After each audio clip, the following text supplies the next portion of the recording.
There was no reply, कोई भी reply नहीं था। He turn to look at his parents, वो अपनी पेरेंट्स की तरफ मुड़ा। दे वर नॉट देयर, वो वहाँ पर नहीं थे। अहेड ऑफ हिम, आगे भी उसके आगे बढ़ा। He turn to look on either side, वो उस साइड टर्न हुआ, इधर की साइड टर्न हुआ। दे वर नॉट देयर, वो उधर भी नहीं थे। ही लुक बिहाइंड, फिर उसने पीछे देखा, वहाँ भी नहीं थे। There were no sign of them, वहाँ पर उनका कोई भी नामो निशान नहीं था, मतलब वो वहाँ से जा चुके थे, वो वहाँ पर नहीं थे उस बच्चे के parents. A full deep cry rose within his dry throat, and with a sudden jerk of his body, he ran from where he stood. तो एक बहुत गहरी, मतलब डीप होता है गहरी, चीख निकली उसकी, बहुत एक चीखा वो। And with in his dry throat, उसका जो गला था वो सूख गया था, चीखा उसने, और उसका जो सूखे हुए गले के साथ उसने बहुत गहरी चीख लगाई। एंड विद अ सडन, और अचानक एक झटके के साथ वो घूमा, और जहाँ पर वो खड़ा था वहाँ से वो भागा। क्राइंग इन रियल फियर, मतलब वो चिल्ला रहा था एक डर से, बहुत बहुत ज़्यादा वो डर गया था। मदर एंड फादर, माता और पिता। Tears roll down from his eyes, जो आंसू थे, टीयर्स होता है आंसू, रोल डाउन मतलब गिर रहे थे उसकी आंखों से। Hot and fires his flushed face converse with fear, तो कन्वर्स देखिए होता है सिकुड़न, या फिर उस पर निशानी पड़ जाना, लकीरें पड़ जाना। तो उसका जो बहुत अच्छा खूबसूरत था, फ्लश फेस था, जो बहुत मुलायम फ्लशी था, वो कैसा हो गया, वो डर के मारे, एक डर की वजह से, गर्म की वजह से, परेशानी की वजह से बेचैन हो गया, और जिससे उसके फेस पर लकीरें सी दिखने लगी, सिकुड़न सी आ गई, सिकुड़न सी दिखने लगी। पैनिक स्ट्रिकन ही रैन, मतलब पैनिक होके, बहुत ही बेचैन परेशान होकर के, ही रैन वन साइड, फर्स्ट एक साइड गया, देन द अदर, तब वो दूसरी साइड गया, हिदर एंड दिदर, हिदर दिदर, यहाँ और वहाँ, इन ऑल डायरेक्शन, सारी ही डायरेक्शन में वो घूमता रहा। Knowing not where to go, ये नहीं जानते हुए कि उसको कहाँ जाना, उसे नहीं पता था कि कहाँ जाना है, फिर भी वो इधर उधर भाग रहा था। मदर फादर, यही कहते हुए mother and father, he wailed, ही विलाप कर रहा था, बुला रहा था, चिल्ला रहा था दुख के साथ कि mother and father. His yellow turban came untied and his cloth become muddy, तो जो उसकी टर्बन थी वो ऑलमोस्ट खुल गई थी, अनटाइड खुल गई थी, और जो उसके क्लॉथ थे वो भी मडी से बन गए थे, बहुत ख़राब से हो गए थे, क्योंकि भाग रहा था इधर उधर डस्ट में, परेशान हालत में, तो सारी चीज़ें ख़राब हो गई थी। Having run to and fro in a race of running for a boy, देखिए जो रेस होता है, क्रोध होता है, फ्रो मीन्स होता है इधर उधर, तो वो क्रोध में इधर उधर जो है भाग रहा था। कुछ उसको समझ में नहीं आ रहा था। ही स्टूड डिफीटेड, फिर वो खड़ा था हार के, जैसे लग रहा था कि वो हार गया। हिज क्राइसिस सप्रेस, सप्रेस मतलब होता है दबाव डालना, सॉप्स होता है सिसकी लेना, तो जो उसका रोना था वो सिसकियों में बदल गया। At little distance on the green grass he could see through his filmy eyes men and women talking, तो अपनी फिल्मी आइज होता है मतलब नम आँखें, आंसू भरे थे ना आँखों में, तो नम आँखों के द्वारा मतलब वो क्या, एट अ लिटिल डिस्टेंस, एक दूरी तक, वो जहाँ तक भी छोटी सी दूरी जो दिख रही थी, ग्रीन ग्रास, हरा सा जहाँ पे हरी घास थी, जहाँ तक ही कुड सी, जहाँ तक वो देख सकता था, थ्रू हिज फिल्मी, अपनी उस नम आँखों के द्वारा, मैन एंड वुमेन टॉकिंग, तो वहाँ पे देख सकता था, जहाँ दूर पर हरी घास के पास, जहाँ तक भी वो देख सकता था अपनी उसी नम आँखों से, वहाँ उसने क्या देखा कि कुछ आदमी और औरत बातें कर रहे थे। उसने, हाँ, मेन और विमेन बातें कर रहे थे, तो he tried to look intently, मतलब बहुत ही जानबूझकर, बहुत इरादे के साथ, पुख्ते इरादे के साथ, he tried to look among the patches of bright yellow clothes, तो मतलब क्या, वो देखने, बहुत ही कोशिश कर रहा था वो देखने की, उनके जो कपड़े थे पीले कलर के ब्राइट चमकदार, उसमें येलो कलर के जो पैचेस थे वो उनको देखने की, समझने की कोशिश कर रहा था। बट क्या हुआ, देखिए, देखने के बाद भी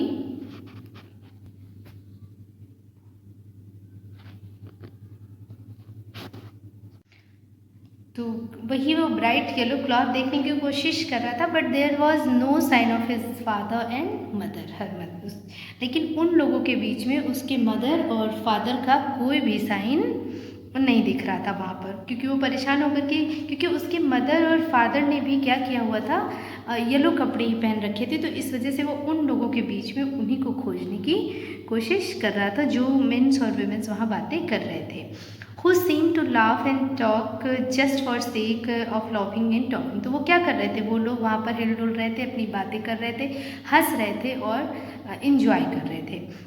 He ran quickly again, वो फिर दोबारा भागा, this time to serene to which people seem to be crowding. तो इस बार वो किसकी तरफ, मंदिर की तरफ भागा, श्राइन, जहाँ पे लोगों की बहुत क्राउडिंग भीड़ हुई थी। Every little inch of space her was congested with man.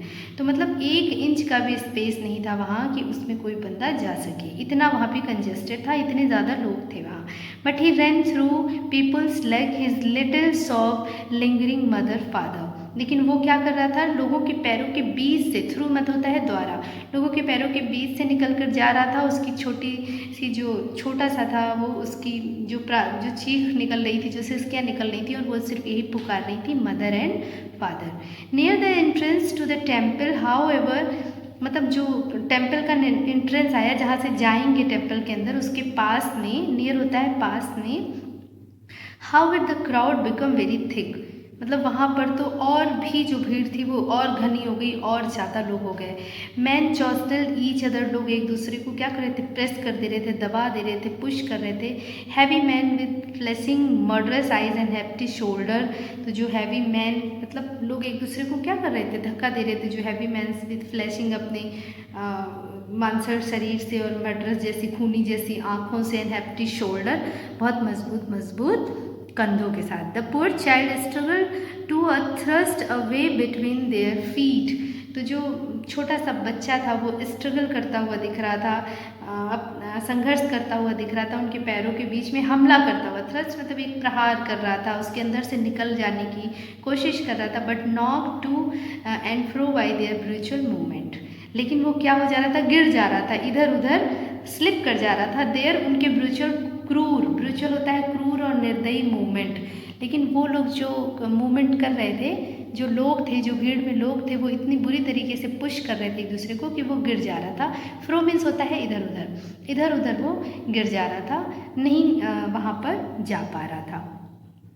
He might have been trampled under foot. Trample मतलब कुचल जाना, वो ऑलमोस्ट वहाँ पर कुचल जाता अंडर फुट, पैरों के नीचे। Had he not shrieked at the highest pitch of the voice. अगर उसकी बहुत उसने ऊंची चीख, जो चीख निकाली, उसकी जो वॉइस आई, चीख की वॉइस आई उसकी, मदर एंड फादर, अगर उसकी वो बहुत ऊंची चीख नहीं निकलती और उसे किसी व्यक्ति ने सुन न लिया होता, तो क्या होता, वो वहीं पर पैरों के नीचे दब जाता। A man in the surging crowd heard his cry. तो उसी में एक बंदा था, एक व्यक्ति था जो भीड़ को हटाते हुए आगे बढ़ रहा था, और उसने सुना उसकी उस चीख को। And stopping with the great difficulty, stooping, sorry, not stopping, and stooping with great difficulty lifted him up his arm। और उसने बहुत ही मुश्किल के साथ उस बच्चे को लिफ्ट ऊपर उठाया अपनी भुजाओं में। किसी तरीके से वो उस भीड़ से, उस क्राउड से झुक करके, सोचिए, उसने अपनी भुजाओं में उस बच्चे को उठाया।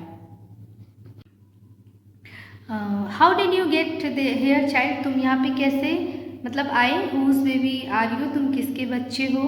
The man asked as he steered clear of the mass. वो भीड़ को आगे बढ़ाता हुआ, किनारे करते हुए पूछा उसने। The child wept more bitterly. अब वो बच्चा और भी तेजी से रोने लगा। अब वो बच्चा और भी बिटरली मतलब बड़ी ही कड़वाहट, बहुत ही तेजी से तीखी आवाज़ में और रोने लगा। Ever now and only cried, सिर्फ वो रोता ही गया। I want my mother, I want my father, मुझे सिर्फ मेरे माता चाहिए और मेरे पिता चाहिए। The man try to soothe him by taking him the round about. तो जो वो बंदा था उसने कोशिश की उसको खुश करने की, थोड़ा बहलाने की। राउंड अबाउट एक जो झूला था वहाँ पर ले गया, जो राउंड राउंड होता है। Will you have a ride on a horse, तो पूछा कि क्या तुम उस घोड़े पर बैठोगे, राइड करोगे। He gently asked as he approaching the ring. और उसने बहुत ही अच्छे तरीके से उस बच्चे से पूछा, उसको फुसलाते हुए, उस रिंग की तरफ इशारा करते हुए, झूले की तरफ इशारा करते हुए। The child throat tore into the thousand shrill sobs, जो उसका गला था वो बिल्कुल रुंध गया था, सिसकियों से भर गया था। एंड ही ओनली शाउटेड, और उसने सिर्फ चीखा, चिल्लाया, I want my mother, I want my father, मुझे सिर्फ मेरे माता और पिता चाहिए। The man headed toward the place where the snake charmer, तो तब वो मतलब जहाँ पे स्नेक चामर होता है, सपेरा, एक सपेरा था, वहाँ पर वो उसको ले गया, उस तरफ उसको ले गया, फुसलाते हुए, बहलाते हुए। Still played on flute to the स्वेन क्रोमरा, तो फ्लूट होता है बांसुरी, लेकिन यहाँ पे बीन से सेंस है कि वो प्ले कर रहा था, बीन बजा रहा था और उस पर जो है वो कोबरा जो है हिल डुल रहा था। Listen to that nice music child, उसने कहा बच्चे सुनो ये म्यूजिक कितना अच्छा है। ही प्लीडेड, उसने याचना की, प्रार्थना की उससे। बट द चाइल्ड सट his air with his finger, लेकिन उस बच्चे ने अपने कान बंद कर लिए अपनी उंगलियों से। And shouted his double pitch strain, और अब दोबारा और भी डबल तेजी के साथ चीखा, आई want my mother, I want my father. The man took him near the balloons, thinking the bright colors of the balloon would distract the child attention and quieten him. तो फिर वो जो बंदा था वो उसको बलून के पास ले गया और सोचा, थिंकिंग, उसने सोचा कि ब्राइट कलर, जो बलून के ब्राइट कलर्स हैं, हो सकता है उस बच्चे के माइंड को डिस्ट्रैक्ट करें, थोड़ा सा अट्रैक्ट करें और उस पर वो अटेंशन करके क्वाइटन, शांत हो जाए। Would you like a rainbow colour balloon, क्या तुम ये रेनबो कलर का बलून लोगे? ही persistently asked, उसने बहुत ही मतलब एक उसको लालच देते हुए, या कहते हैं उसको प्रलोभन सा देते हुए, उसकी एक उस अंदाज में उसको प्रेरक के रूप में उसको पूछा कि वो इम्प्रेस हो उन चीज़ों से। इस तरीके से उसने बिहेव करके पूछा। The child turn his eyes from the flying balloons and just soft, उस बच्चे ने अपनी आँखों को बलून की तरफ से हटा लिया एंड सिर्फ जस्ट केवल सिसकी भरी थी, आई want my mother, I want my father, मुझे सिर्फ मेरे मम्मी चाहिए, मुझे सिर्फ मेरे फादर चाहिए। The man still trying to make the child happy, लेकिन फिर भी वो जो व्यक्ति था, वो बंदा था, वो उसको खुश करने की कोशिश करता रहा। Bore into the gate where the flower seller set, फिर उसके बाद वो उसको कहाँ ले गया, जहाँ फूल वाला बैठा हुआ था, जहाँ फूल बिक रहे थे। Look can you smell those nice flowers child, देखो तुम इसकी खुशबू देखो, क्या तुम इस फूल की खुशबू देखो कितनी अच्छी है। Would you like a garland to put round your neck, क्या तो गार्लैंड होता है माला, तो क्या तुम एक माला लोगे अपने गले में पहनने के लिए, फूलों की इतनी खूबसूरत सी माला है, क्या तुम ये माला लोगे अपने गले में पहनने के लिए? The child turn his nose away from the basket and retreated his shop, तो देखिए उसने फिर जब उसने कहा कि फ्लावर ले लो, उसकी स्मेल ले लो, गार्लैंड एक माला ले लो अपनी नेक में तुम पहनने के लिए, तो उस बच्चे ने अपनी नोज़ को उधर से हटा लिया कि नहीं मुझे कोई स्मेल नहीं चाहिए, बास्केट की तरफ से जो टोकरी थी नहीं चाहिए। और उसने फिर से क्या, बस वही सिसकियाँ भर रहा था, बहुत तेज़ी से अपनी सिसकियों को उसने कंटिन्यू किया और फिर कहा आई want my mother, I want my father, मुझे सिर्फ उस बच्चे ने क्या किया, मतलब टोकरी फूलों से भरी थी ना, तो उसने अपनी नोज़ को वहाँ से हटा लिया और बस उसने सिर्फ सिसकी भर के, उसको सिर्फ एक ही चीज़ चाहिए थी इस वक्त में, वो सिर्फ थे उसके मदर एंड फादर। थिंकिंग, मुझे सिर्फ क्या चाहिए, क्या बोला उसने, I want my mother, I want my father, मुझे सिर्फ अपने माता पिता चाहिए। Thinking to humour this disconsolate charge by a gift of sweet, तो देखिए अब कितना रोमांच होता बच्चों के अंदर, जो एक मिठाई के लिए बहुत ज़्यादा क्रेज़ होता है, तो उसने सोचा कि मिठाई देख करके तो जाहिर सी बात है वो ज़रूर उसका माइंड जो है डाइवर्ट हो जाएगा। तो the man took him the counter of sweet shop, उसको मिठाई की दुकान पे ले गया। What sweet would you like child, कौन सी मिठाई तुम लेना पसंद करोगे, ही आज, जबकि बर्फ़ी उसकी फेवरेट थी। लास्ट जो फर्स्ट पार्ट था उसमें हम लोगों ने देखा था कि वो कितना उसके लिए, उसके मुंह में पानी आ रहा था बर्फ़ी के लिए, वो बहुत उसके लिए परेशान हो गया था। लेकिन इस वक्त में देखिए, ही आस्क्ड, जब उस आदमी ने पूछा, the child turn his face from the sweet shop, तो उसने अपना फेस मिठाई की तरफ से भी हटा लिया कि मुझे कोई मिठाई नहीं चाहिए, ओनली शॉप, सिर्फ सिसकी भरी, कि सिर्फ मतलब उसको मिठाई से भी अब कोई मोहब्बत नहीं रह गई इस वक्त में, क्योंकि उसके जो है पेरेंट्स उससे अलग हैं। तो उसने मिठाई की शॉप से अपना फेस हटा लिया और सिर्फ ओनली सॉफ्ट फिशेस की भरी, और क्या कहा, आई want my mother, I want my father, मुझे सिर्फ मेरे माता पिता चाहिए। तो देखिए बहुत ही इमोशनल स्टोरी है कि अभी जो बच्चा जिसको थोड़ी देर पहले सब कुछ चाहिए था, उन सब चीज़ों के लिए वो परेशान था और अब उसके पास चांस है कि वो सब चीज़ें ले सकता है। वो बलून भी, रेनबो वाला बलून भी, मिठाई भी, बर्फ़ी उसकी फेवरेट है और वो गार्लैंड जो माला और वो सपेरा, वो जो म्यूज़िक था खूबसूरत सा, मतलब वो सारी चीज़ें, वो झूला जिसके लिए वो कितना परेशान हो गया था झूलने के लिए, बट अभी उसको कुछ नहीं चाहिए। अभी सिर्फ उसको अभी कुछ नहीं उसको चाहिए क्योंकि सिर्फ वो अपने पेरेंट्स चाहता है, अपने पेरेंट्स के लिए परेशान है क्योंकि वो उनसे बिछड़ गया है। ओके, तो होप ये स्टोरी आपको बहुत अच्छी लगी होगी और still if you have any issue please confirm to me और मिलते हैं नेक्स्ट स्टोरी के साथ, इतनी ही अच्छी, इतनी इमोशनल स्टोरी के साथ। Till then goodbye and take care.